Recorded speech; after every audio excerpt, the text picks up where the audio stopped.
उसको अनुकूल परिस्थिति मिलती है तो छोटा सा बीज पटप्रत बनकर कब खड़ा हो जाए आदमी सोच नहीं सकता।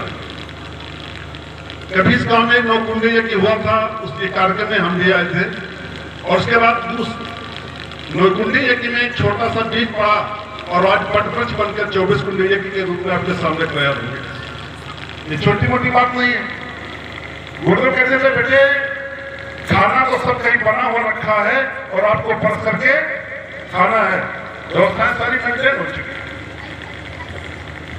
तो जो भूमिका बनी है, जो योजना गुरुदेव की बनी है, हमने पहले बताया था कि परम पूज्य गुरुदेव ने एक सपना संजोया और सपने को गुरुदेव ने नाम दिया था मनुष्य में देवत्व का उदय और धरती पर स्वर्ग का अवतरण। ये गुरुदेव ने एक सपना संजोया था और सपने को पूर्ण करने के लिए परम पूज्य गुरुदेव ने एक योजना बनाई थी और इस योजना का नाम था युग निर्माण योजना।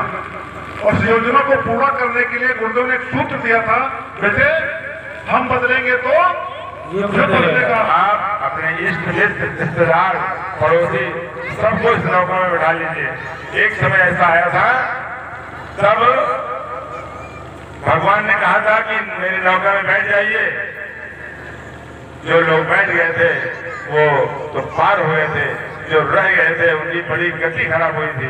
इसलिए हमारी आपकी गति खराब ना हो, भगवान की नौका में बैठ जाइए, गुरुदेव माता जी की नौका में बैठ जाइए, आप धन्य हो जाएंगे।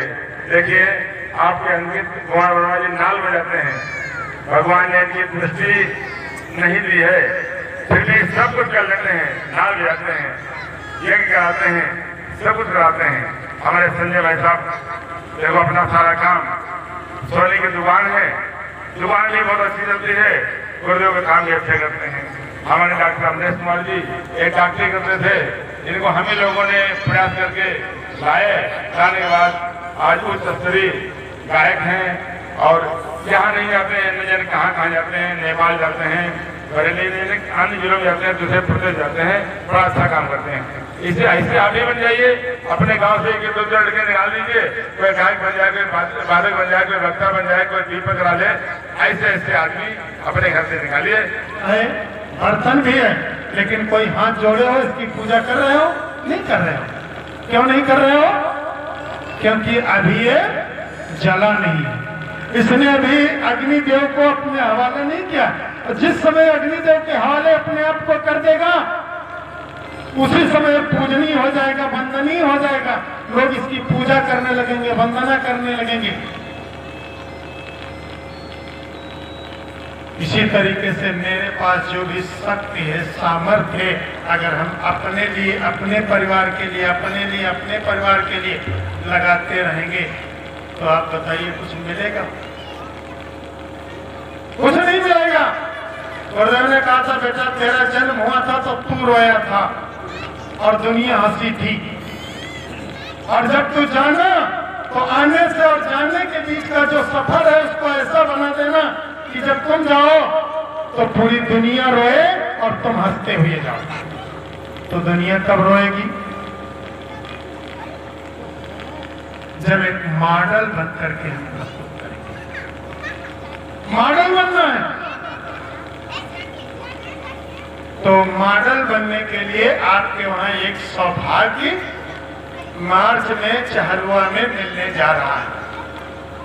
अभी से आप उसकी तैयारी शुरू कर दीजिए। तैयारी 3 स्तर से होती है।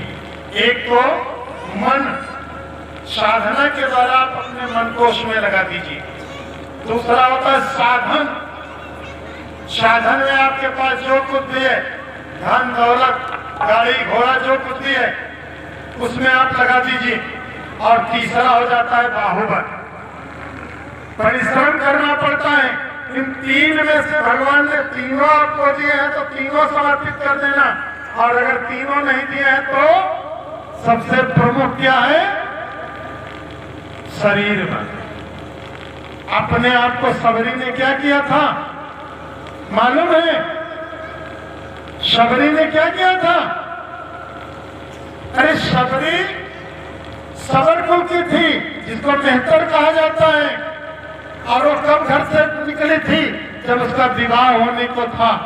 और विवाह तब बहुत छोटे पर होता था, और विवाह जब होना था तो विवाह में एक चीज कही गई, बहुत से जंगली जानवर सब पकड़ करके लाए गए कि सबरी के विवाह के समय इन सबका वध किया जाएगा और इनका मांस सबको परोसा जाएगा।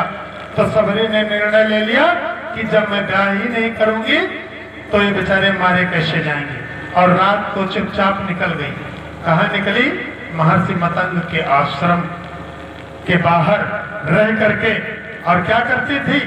उस रास्ते को बुहारती थी जिस रास्ते पर छोटे छोटे बच्चे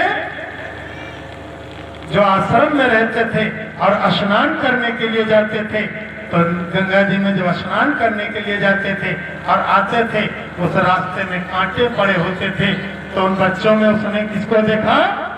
भगवान को देखा कि मेरे छोटे छोटे भगवान जा रहे हैं, इनके पैरों में कांटे गड़ रहे हैं। तो रोज उस रास्ते को बुहार देती थी, और जब उस रास्ते को बुहार देती थी तब बच्चे एक दिन कहने लगे, गुरुजी जब हम पहले जाते थे तो हमारे पैरों में कांटे चुभते थे, लेकिन अब हम जा रहे हैं तो कहीं भी पैरों में कांटे नहीं चुभ रहे, पता नहीं कौन इस रास्ते को बुहार जाता है।